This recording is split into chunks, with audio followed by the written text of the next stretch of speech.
Hello, everyone. Welcome back to the Late to the Game channel. I'm Ellie, and if you're new here, you can find me at Elementally on everything. And with me, as always, on the Late to the Game podcast is... It's Ned. Hello. And we're in a new place, if you can't tell. No longer do we have this white, neutral background. We're not in purgatory anymore. A beautiful sofa. We have some nice soft lighting. We're in our new home. Yeah, we've moved again. So the last place that you saw would have also been a place that we moved to, and then 3 months later we moved again. Not very far this time. No, directly next door. Right. Much bigger. The community in the Discord will know that that was a straight up next door move. Right. But yeah, I mean, besides that, I do have huge news. Today, two of our favorite people in the world have made a perfect third person. Yeah. And her name is Parker. Parker Daisy. Yeah. She is the most precious thing alive, and she is my niece. Your niece. Yeah. Yeah. Oh.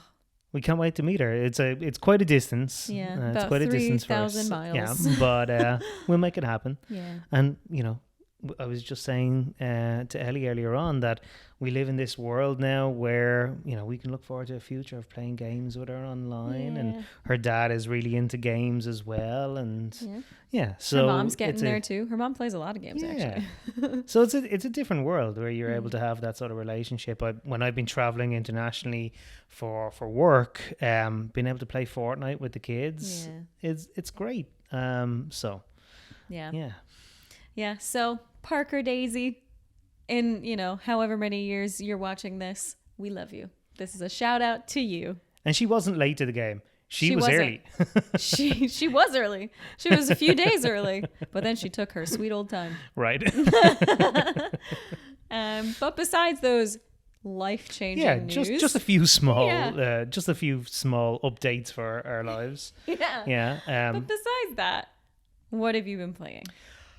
Oh, well, it's because we've been doing so much, right? Yeah. So been traveling with the kids, and then moving home, and it's been crazy, but I have been able to play games. Yes. I've made sure to prioritize it. We have prioritized it. I won't talk too much about it because I talked about it the last time, but I have got further and further into my Marvel Snap. And further he has gone. Yes. It has been a quick and steep descent. Yeah, I am following YouTube tutorials. I'm following part of a community.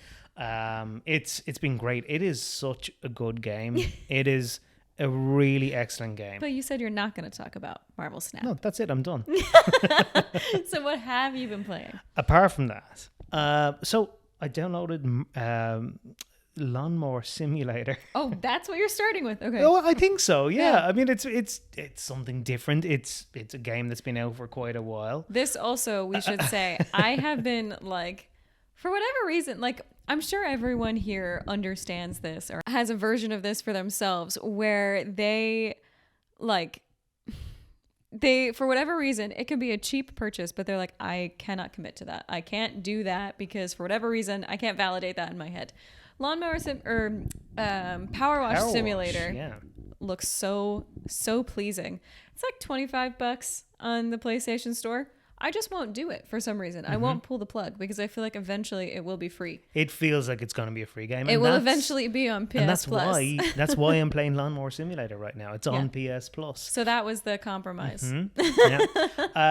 It's the biggest takeaway that I have from it is that if you have a game that's called Lawnmower Simulator, the one thing that you would really want to put an effort into is how the grass looks. Yeah. It looks really bad. Oh. I've seen it so much better in a lot of games. I love the idea of Lawnmower Simulator and going around all of these gardens and... Well, you love gardening. I do. And I actually, that's one particular chore I like is mowing the grass.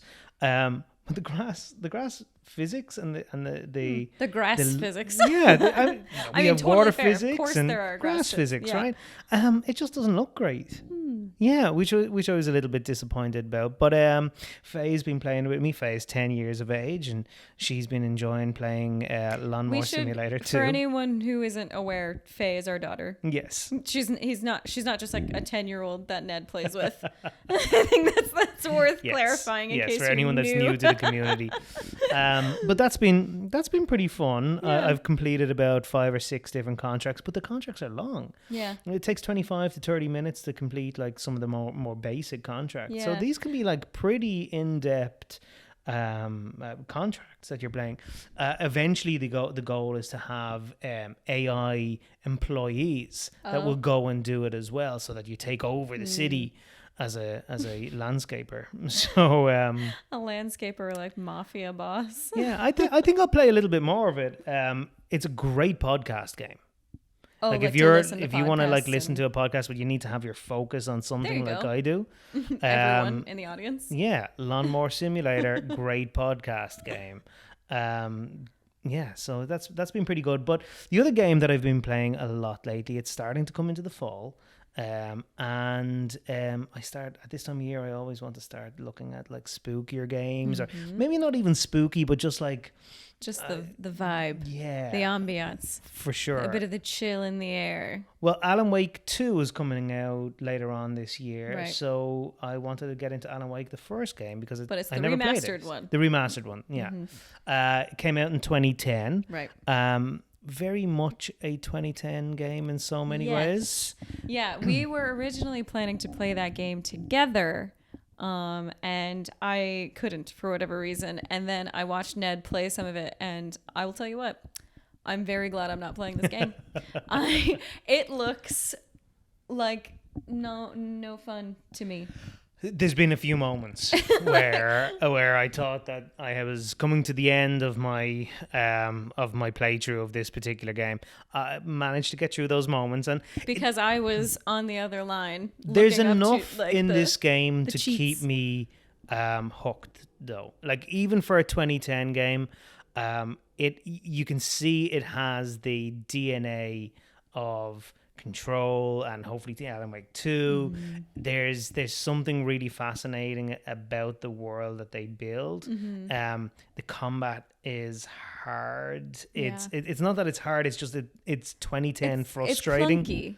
Yeah, it's clunky, and it's you never feel. And I get. Look, in all of these horror games, they want you to purposely feel like you don't have, powers or superpowers. They want you to feel vulnerable. Yeah, and you certainly feel that, but you also just feel frustrated because you never know what's going to be behind you. You have to turn to run, and you're running into trees and into the environment. I also It feels very frustrating, and like all games from that period, the checkpoint system isn't great. I've seen worse. I also think it's quite silly though that Alan Wake has absolutely no melee. Yeah, like he can barely run, right. And he only can shoot a gun. Yeah, it's like, why does this writer know how to shoot a gun, but he doesn't know how to like throw a punch? The dodge system, or then, even like use his flashlight to whack someone over the head, for like, sure, or kick someone, or like even, and we'll talk a little bit more about this later on. But The Last of Us, and is hopefully a game that we're going to be getting into. It is a game we're going to be getting into very soon in this season, but. You're powerless in that game, but it does give you the opportunity to try and fight off an attacker from time to time. In this, at least so far, maybe people that have played it out there are aware of something that I'm not. But at least so far, I don't have any melee options at all, and that's a little frustrating. The characters, Alan Wake is. Just a really horrible person. Well designed though. Yeah, I guess. I will, because this is the one thing that I think could potentially pull me on through the game. Not because I think Alan Wake is in any singular way likable, but I think I know that man. I've met that man tons of times. I work as a writer day to day. I've met that man. I know him. And so like they have thoroughly created a well-rounded version. Well, not a well-rounded version, just a well-realized version of that very, very real human being. So I'm impressed with that portion of it. I I wonder, is there going to be an arc for him? Like he's this pretentious writer who I feel like has there been. can't be. I wonder like, because he's a we're he's a early character. on. He's a character that we are going to want to be playing with again in Alan Wake 2. So and people have fallen in love with this game, and it has a cult following. I'm wondering, look, he's going through something right now, whether it's all in his head or whether there's something paranormal in this town. We don't know yet. Yeah. But he is going through something, and he may be a changed man. It might be a Scrooge sort of situation where he's just a much nicer. He's gonna get visited by the 3 ghosts. For sure. Something's coming. Mm-hmm. Yeah. So that's been my last month or so of gaming. What about you? If you've listened to previous episodes, I said that I'd started Uncharted's 5th game, so The Lost Legacy, with Chloe, Fraser, and Nadine. I know her last name. That's a good question. Nadine something. I was going to say Nadine Clark, but I think she was in a girl band. Girls Aloud. Not. Wrong one. But anyways, I played that game, and I finished it recently, and I adored it. There is something in the mix, though, with Uncharted games where it gets to a point towards the end where there is always just one massive sequence that I can't stand. And like it's almost always related to a train, because there's always a train sequence in an Uncharted game. But game number 1, it was the jet skis. And then I think every other game since it's been a train sequence. And oh my God. I just got so sick of it. And like this train sequence in Lost Legacy is approximately 5 minutes from the end of the game. It should be about 5 minutes. And from the end of the I game. was with Ned, and I was like, listen, I'm quitting. I can't do this. I was like, I'm not doing this. And he was like, no, you have to. You have to finish it. You're so close to the end. But this man has said that to me before, and that has meant 4 hours. And he has had no idea. This time he was absolutely correct. And so I just gave him the controller. I was like, you do it. I was like, I will do the last bits of it if I have to, but you do this part, because I will quit. Because it was late in the evening, and I was already frustrated and whatever. It ended. It was a great ending. It was very heartwarming. Loved that strange combination of characters. Loved like generally the way Chloe dealt with her. I mean, I keep calling it daddy issues, the game, which is like very diminutive, but it also is. It is. They both have daddy issues, right? I mean, that's kind of a core theme for. Yes, I get what you're saying. The daddy issue sounds a little bit. It sounds diminutive, but I also was really impressed at that as a motivation, because like they didn't hit you over the head with it. I think it's just something that I'm like on the lookout for, and then in spoilers for Lost Legacy. Jump ahead like 30 seconds, I guess. In the scene where she, like the little relic that she has from her dad, and she's able to place it into basically like the dungeon crawl that they're doing, and it unlocks a door. Like she realizes that her dad was there, and that's the piece he gave to her because he wanted her to be safe. And it was just like, fuck, that was really well done. It was like relatively understated, because they let you sit with the feeling. They let you look at those little pieces and be like, that matches what I have. And then put it together that like, oh my God, he actually was there. Like he got there and he did this, and like she'll never see him again. But you know, that's a connection that she has, and she was able to take it with her, which I liked. But yeah, besides Uncharted Lost Legacy, I started up a very cute, like saucy, sardonic 16-bit dungeon crawler the other day called Anodyne. Yeah, this is a game that I hadn't heard about. Yeah. So it was made by it was started by one developer, and then I think they got a second developer in, and so it was just 2 people that made the game, as I understand it.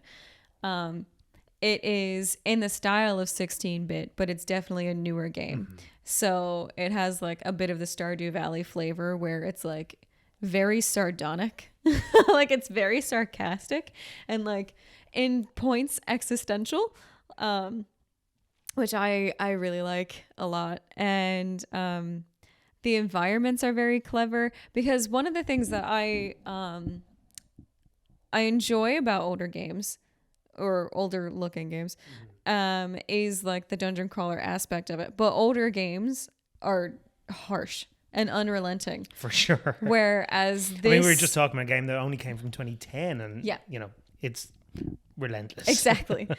And but this game, it's like it's more focused on the puzzle experience and getting to the next character that basically makes fun of you, because you're fully an underdog. Like you defeat monsters with a broom. Like you picked up a broom and the wizard was like, "Yeah, what?" And they was like, "Yes, of course that's the weapon." You know, like Oh, so it's very self-aware. it's yeah. Oh, that's cool. And it's just Is the it like game- is it a JRPG No, no. style? No. it's top down dungeon Okay. crawler. But it's adorable, and I really, really love the art style. It's so clever. And the other night though, like I was playing and I found myself just like wandering around, and like the way you interact with characters is by walking up to them and pressing X. If you can't interact with them, that means you hit them with your broom. If To get their attention. I mean, I think it's normally you get their attention, and then if you aren't actually able to talk to that, then you hit them with the broom, because that's your combat button. Okay. Whereas I went up to talk to a person that was at a dock, and I was like, "Oh, hey." And I went to talk to them because I have been able to talk to every person, and I pushed them into a whirlpool. And then I went into the whirlpool and I was suddenly in hell. And like actual hell, like fire and brimstone, lava, like Wow. and it dropped that huge existential line that I can't remember now, but it was like, we only escape the mother's womb of death to like in birth or something. Like you screenshot it at the time and send it to me. I did, because I was like, what the hell is this? That's amazing. Like it was one of those moments where I actually burst out laughing, because I was like, what?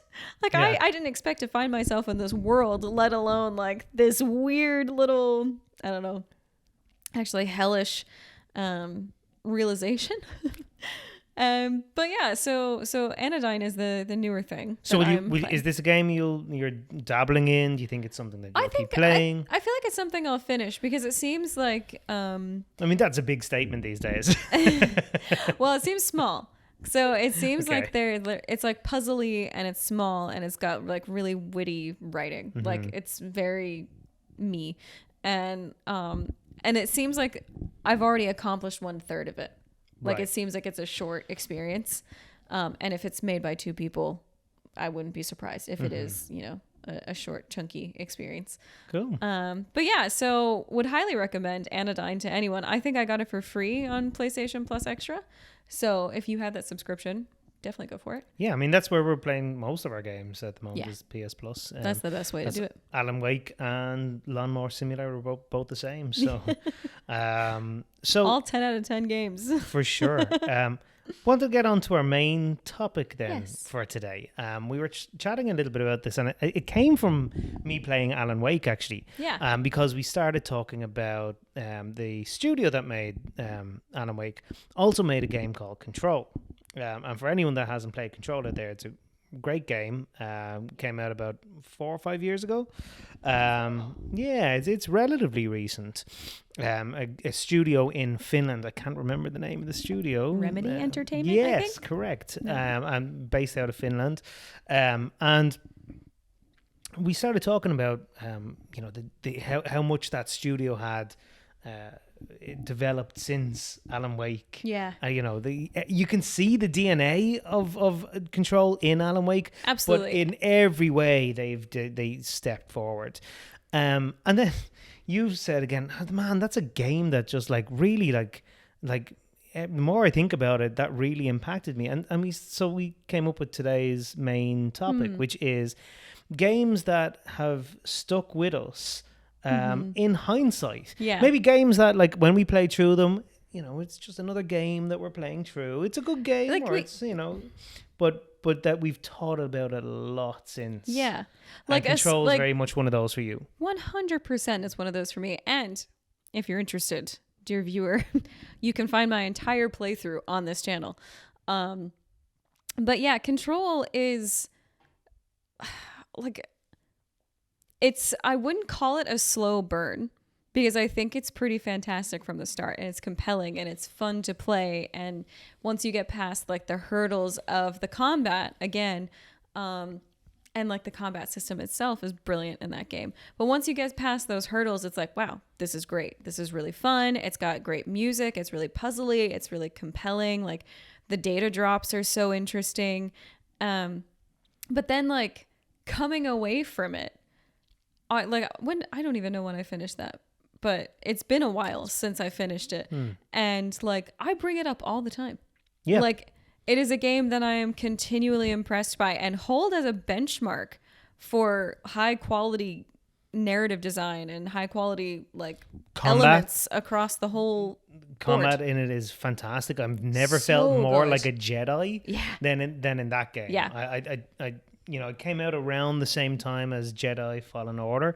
I was like, I feel far more like a Jedi in Control than I did in that game. Jesse gets such cool powers. Like and the environments that they build are just so beautiful. And like it's not a scary game, but it is a game that like knows the human psyche. Like it manipulates the way you feel about open spaces. It manipulates like how you feel about a fucking like bland office space. You know, like and like it like weaponizes music in such a cool way, because like there's that entire maze scene which I have since talked to you about and you don't remember. No. Which is wild to me.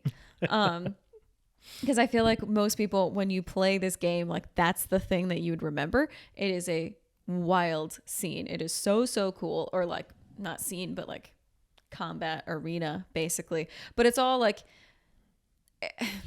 it's such a cool concept, and I'll try to explain this part really quickly. So the janitor is the only person in the building that's basically like nonplussed by whatever's going on. Like he's totally fine to move through all of it. And it's because he's always listening to music, and he lends you his Walkman.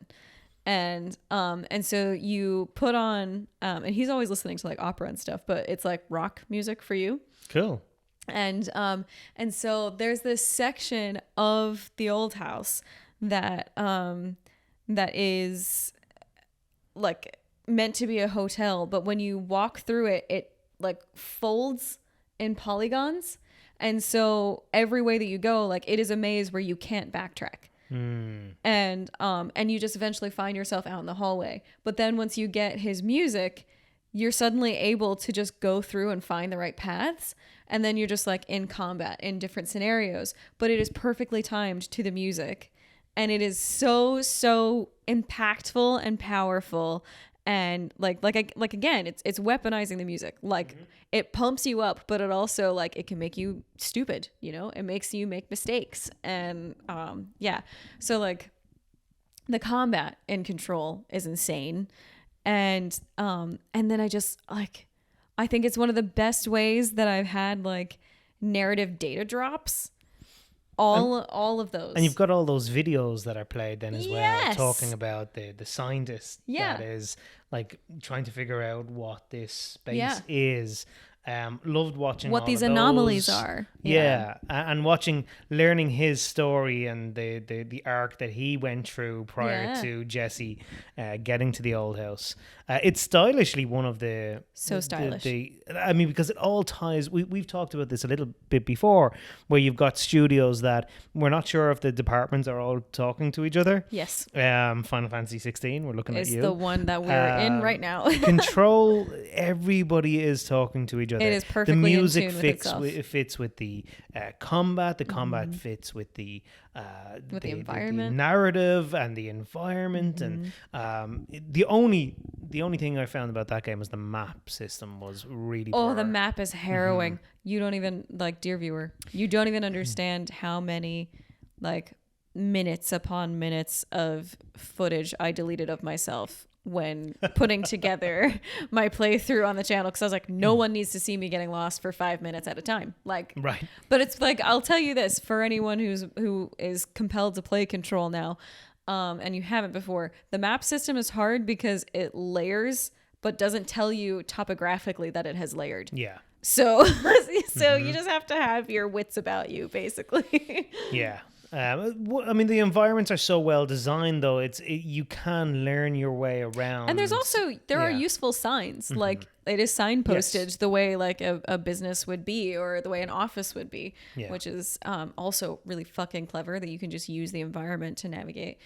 But I remember you playing that at the time, and you kind of you weren't really gelling with it for a long time, and then you were, and but I never would have thought that a year and a half later this was the game, because your reaction to it at the time, it just Yeah. didn't seem to fit so well with you. Yeah. And but now it's a really important game to you. I honestly think Control is one of my favorite games of all time. Yeah. But it was one of those ones that when I was playing it, I think, so the fact of the matter is, I think I was a little disenchanted by the end of the game, which I won't spoil. I think I was a bit disenchanted by that because the last hour of gameplay, maybe, I was like, that felt rushed, So And I have thoughts on that. But then they do after- say that the DLC, and I know your argument is they got- should be in the main story. I Yeah. get that, and I agree with that point. Yeah. But if you want to feel a little bit better about it, But see, that's this a is- game that we can get into. We can get this into is DLC. my this is my toxic trait thing, though, where like I've had a fulfilling experience with it, Yeah. and I don't feel like I need to go back because it lives in my memory as still one of my favorite games. But yeah, so I think after just finishing the game, that ending where I was like, oh, okay, I think that kind of colored my whole experience for a little while. But then, like, in retrospect, like anytime that I've talked about other games and I've really admired something about it, I'm like, oh, this is similar to like how in Control it does this, and You this. reference it so I reference much, it all the time. Like, it really is a benchmark for what good design is to me. yeah. And so that's my experience with Control and why I wanted to talk about all of that. So do you have any games that are like that, or have I? It's probably not quite the same, right? It's Yeah, there's a lot of games that I knew were impactful at the time that I was playing them. So like games like Final Fantasy VII Remake, the original Final Fantasy VII, Right. Witcher 3. I mean, I was about 3/4 of the way through Witcher 3 when I was like, this is the greatest game I've ever played. But games that kind of... 3/4. Yeah, maybe. Yeah, I was quite a bit... Final Fantasy VII was so important to me as a Yeah. 14-year-old that for me to recognize that a game was now after taking its place, it was a big decision. Yeah. So it took me about 3/4 of the way to get through that. But games that kind of maybe sat with me for a while and I think about a lot, I was thinking Disco Elysium would be one of those for me. I think I just want to go back to it so much. I'm Yeah. always thinking about, I want to go back to that game. It's a game that's like smarter than we are. And there's so many options and so many different dialogue options that I obviously didn't experience that I think about and Yeah. I want to experience. We played the deluxe version, which has all the voice acting in it then Which as well. I can't even fathom that game not having voice It's acting. such good voice acting. It's so good. It's a great game that was made even greater with this Yeah. voice acting. It's so good.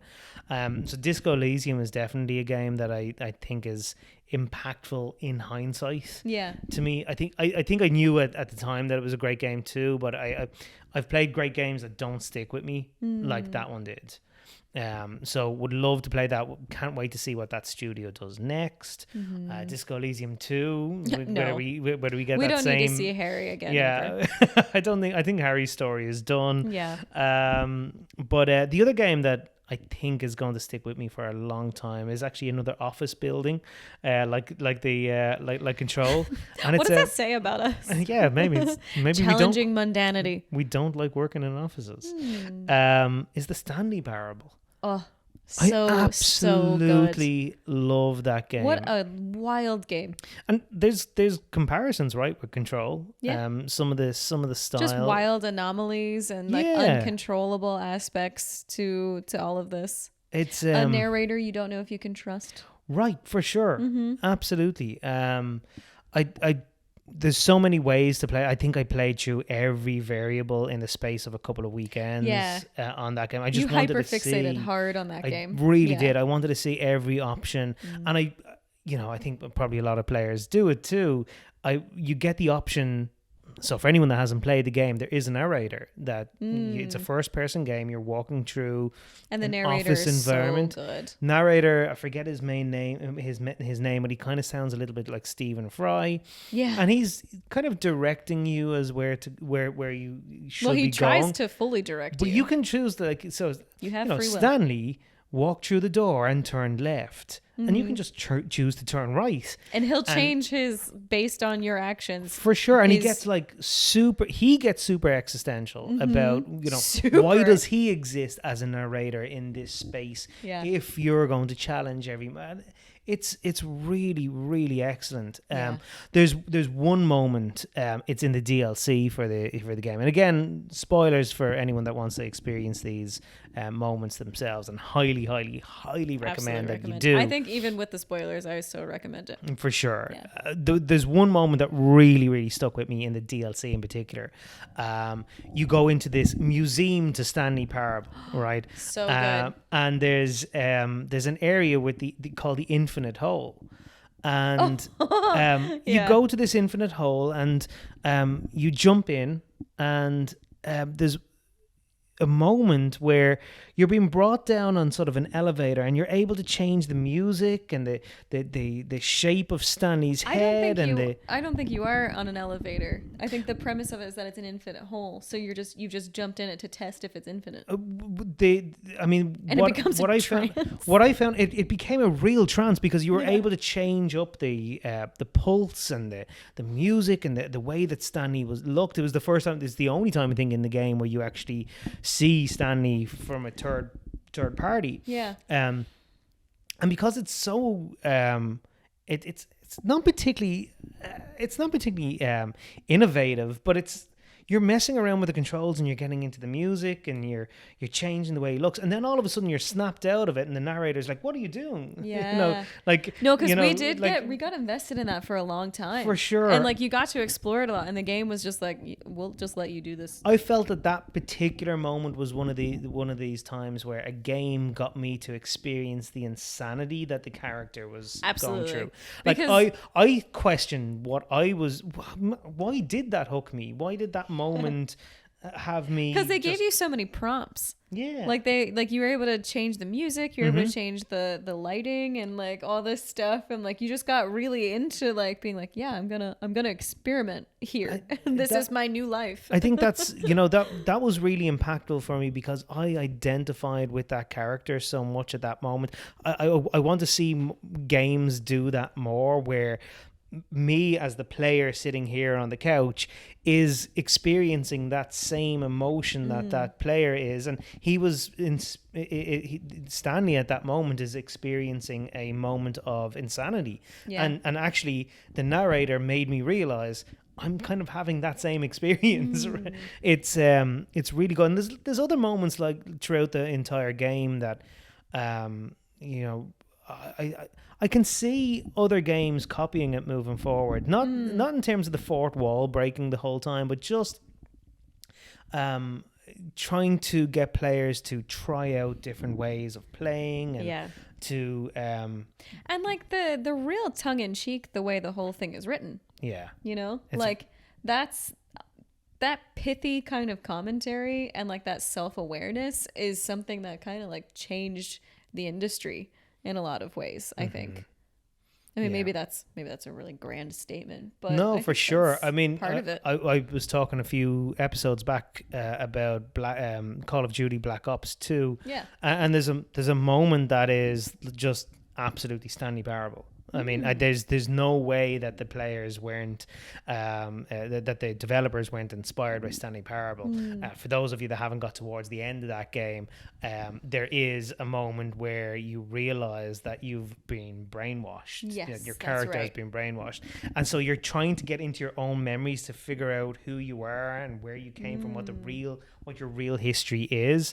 and it's very much Stanley Parable. You can choose not to do the things that the that's very cool. That the CIA are telling you to do in your head, you know. Yeah. So yeah, there'd be two games I think would fit that sort of idea of being more impactful the further away from playing them that I guess.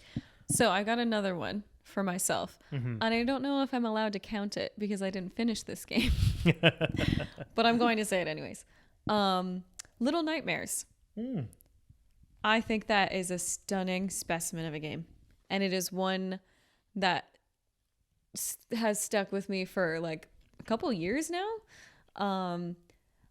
Primarily the art style and the like framing that the game constantly does. So the game, for anyone who's ever seen anything about Little Nightmares, you play a very, very tiny character in an overwhelmingly large world. And like, sure, that's something that everyone knows about the game. But when you're playing it, like, it plays so much like it's a side scroller. Yeah, it's a side scroller. And it plays so much with the concept of framing that like it's kind of like M. Night Shyamalan in a way, or like A24 in that way, where the types of shots that you get feel like, it feels like cinematography. And like, so sometimes when you're at your safest is usually when you're in a place that's like very, very dark and you found a box that's small that contains only your size. Right. And then there are other times where like you're maybe at your most vulnerable, or this is somehow your escape from one of the horrifying like kind of body horror creatures that follows you around or tries to eat you or whatever it is when you find yourself, and it's always across the side, of course. And so you find yourself like crossing a bridge, and you just suddenly see the whole world in its entirety. Like, you see like for miles down the way where there are other bridges, and it's just like these looming buildings. Everything is like off-centered. They're all at a tilt. Like, everything feels so fragile but so massive, and you are just this tiny little character in the foreground. And I find the art style and that part of the development astounding. Like, it's something that I just like, I can picture it years after playing it, even though I haven't finished it, and look at it being like, that is just like a hallmark of, I don't know, just horror, you know? Like, playing around with how powerful and how just infinitesimal you are, you know, like. So do you think you'll go back and finish it? I would like to, yeah. I need to build up Little my Nightmares horror 2 stamina. and 3 is coming out now as well, so another little buddy to play with. Have lots of Little Nightmares. Yeah. Yeah, no, I think it's such an impressive game, but like largely because of that framing. I just think it's so powerful the way that it does it. Another game that I think fits this for me, because I do reference it a lot. Again, I don't know that it's in hindsight, because I think I knew at the time that it was going to be a game that I would think about a lot in the future. But it's Astrobot, both Playroom and Rescue Mission. Both games that I just think are some of the best platformers of all time. Yeah, just amazing games. But the reason that I think it fits this for me is because I'm constantly. There's a nostalgia that I attach to those games. I think it's like first game to come out for the PlayStation 5. It was 2020. I was playing it with the kids. Jesus. The fact that we can be nostalgic for 2020 things is terrifying. Just had more time on our hands in some ways. But yeah, just that being able to sit down on the couch with the kids and play that. And I platinumed that game 3 times. Once for Yeah. myself and once for the two kids. And then I platinumed it myself once I yes. got the PS5. So It was the first thing that I did. it's it's definitely a game that there's, when I think about it, there's such a nostalgia with that game. I want to go back and be in that moment. Yeah. And I mean, just setting the bar for what platformers should be, and the VR one, which I think is Playroom, or is that Rescue Mission? That's I Rescue think that's Mission. Rescue Mission. Just probably the best VR game that I've ever played. I think this is why it definitely qualifies for this category, like that bit of a slow burn, because like, yes, you can play it and be like, this is amazing. But the reason why it sticks around as being like, wow, this is a game I'm going to reference all the time is because like, I don't know. I mean, I haven't gotten to play a wide array of games, of course, given the nature of everything that is this premise. late to the game. But the Astrobot being like one of the inaugural games of the PS5, I don't know that I've seen a game yet, like since, that has ever used the PS5 the way that that game does. No. Like the haptic feedback and everything that controller is possible, like everything that's possible with that controller. I've never seen a game do it as well as Astrobot did. Yeah, I think that's one of the things. Like, I think that's what this topic actually is. It's like, what aspects of the games that we've played have been the ones that have stuck with us and become the new benchmarks for gaming? You know? Yeah, I agree with you. It's a hard topic to really nail down, that what we're trying to talk about. There's a nostalgia. There's it's impactful. It's like, yeah, in some cases it is this new bar that's after being set for us. But I'd like to know what other people's games are that have stuck with them. And, me too, because I want to play them. And maybe you weren't expecting that this game would stick with you, but 2 years later you're still think about it. That's it. Yeah. I'm not sure how to frame that, but we all know those games that stick we with all you. have games like that, I think. Yeah, definitely. For sure. Yeah. But yeah, so I think those are our musings and ramblings on games that just stick with you, even if you can't identify why. Right. Would love to hear more about yours.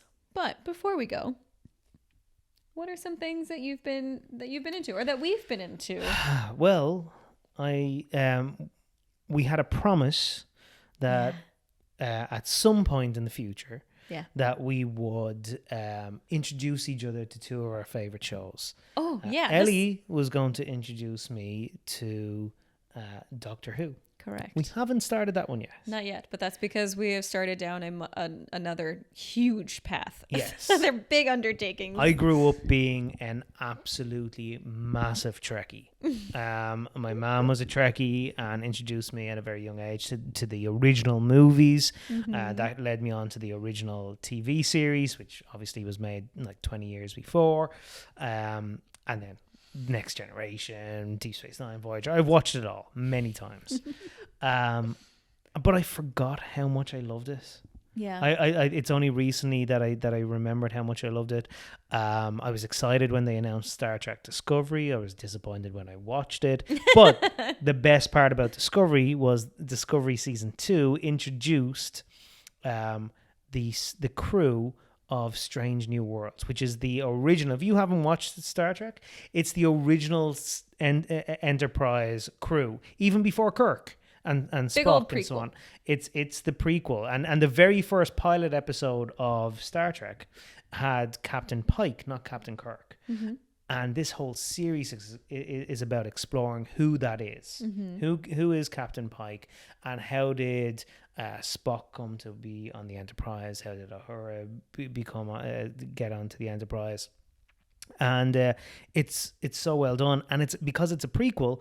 It's a great introduction entry point for people that haven't watched it. So if you're also late to the game on Star Trek, like me, Strange New Worlds has the benefit of being a prequel and being made for modern audiences. It looks great. It is such a good entry point as someone who is experiencing it. Whereas starting in the 1960s show is going to be rough. Which is the reason that we're not doing the old Doctors. Yes. For anyone who understands. We're going to start with the rebirths. The rebirths. The new generations.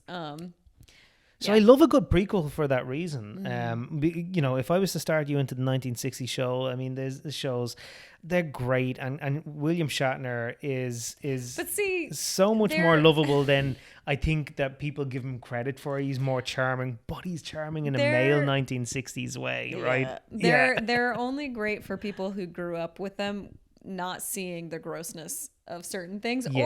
or not being privileged enough to have today's cinema. Right, because Star Trek at the time, I mean, to look at it through the lens of people that were there, that were living during that time, it was pushing the boundaries of what TV What's was. the And scary creature? Like the There's famous scary the creature Gorn are the is ones that fights like. yeah, it's the Gorn. Yeah. Yeah. Okay. So the the Gorn, slowest, most non-scary fighting in the entire world that somehow William Shatner has a hard time with. but the Gorn in Strange New Worlds are Terrifying. terrifying. Very fast. Yeah. So so it's been how have you been finding? I've been the one talking about all of this, but you're the one that's actually experiencing it for the first time. I'm obsessed with it. Would get a Star Trek tattoo. Like I 2 think, seasons in. Yeah.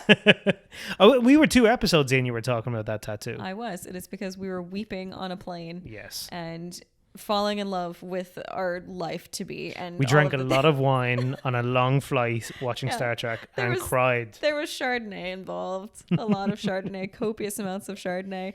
But yeah, no, I think it's clever. I think it takes on difficult topics the way Star Trek is famous for doing, and I think it doesn't belabor them too much. I think there have been certain points where I've been like, okay, it is episodic. There are things that complete in a storyline that don't make sense to complete here. That's fine.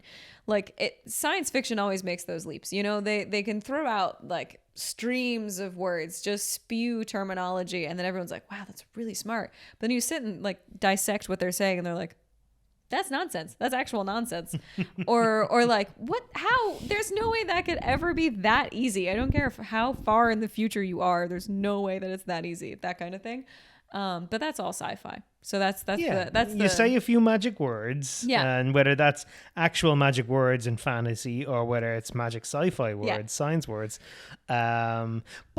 But I do the thing love about it. Star Trek is though that it has actually been one of the main inspirations for like scientists that work at NASA and work at like Apple and like some of the technology that you're seeing in the 1960s shows, and even like the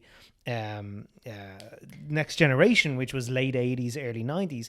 I mean, Picard is using an iPad in the late 80s, and it's like these things have been inspired to. They've inspired real engineers and real inventors to go out and try to build that world. You know, many NASA astronauts have said that the reason they became astronauts was because of Star Trek. I love that. People don't say that about Star Wars, because Star Wars, and there's times that I love Star Wars, but it's fantasy in space. Times that I love Star Wars are few and far between. Star Trek it's trying to envision a positive future of humanity. That's the difference between the two of them. Yeah. There may be joint And also leaps of Spock is hot. He's pretty hot in He's this new like season. Yeah. Overwhelmingly hot. Hot Spock. In Strange New Worlds. Hot Spock. But like, yeah, there are so just many. wait until we introduce you to Leonard Nimoy as Spock. There are no, no, like that's me just being real tongue in cheek. But most of the team is inordinately hot in Strange New Worlds. They've got that CW sort of Yeah. vibe to them. They are all very well cast. But I mean, CW, I think there's enough people in this show I don't think CW that ever casts anything well, but I think they cast beautiful people. Whereas I think this has done both. yeah, I think everyone has a they all look interesting. Yes. As well as yes, I think they're all hot, but that's they're interesting the looking I think people. that's the most important part of Yeah. it. Like they do look uniquely their own, whereas CW is like, how can I find the most basic person alive and put them in Lycra? Yeah, I think so. But yeah, so loving Star Trek. I Kind of sounded like I said track there. I say Star Trek all the time. I when I was a kid, I used to say Star Trek all the time. So I think I've been saying it and you've picked up on it. I definitely have always known that it's Trek, though, because as a woman, you can't say anything wrong about anything. Oh. But besides loving Star Trek and ragging a little bit on CW, I think that's it for us this time. Yeah, that's a lot. It is a lot. We talked Lots about of games a lot of and things. New Star Trek. We've moved home. Parker Daisy's been welcome to the world. Yeah. It's a lot in one podcast. A lot. Yeah. A lot. We hope you're all doing well and playing loads of games and getting through that backlog, but no pressure to finish it ever because this is a safe space here. Mm-hmm. But do give Anodyne a go, and Control and Stanley Parable if you haven't played those before. And let us know the games that have impacted you, and we want to add those to our backlog that you just can't stop thinking about. Yeah. All right. Well, that's it from us. Thank you so much for watching, everyone. Don't forget to stay up to date with all things Late to the Game by staying on this channel or by following me at Elementally on everything, or by following Ned at Ned Kelly Gamer GMR. Ned Kelly GMR. And all the links will be below. Yeah. Thanks so much, everyone. Bye. Bye.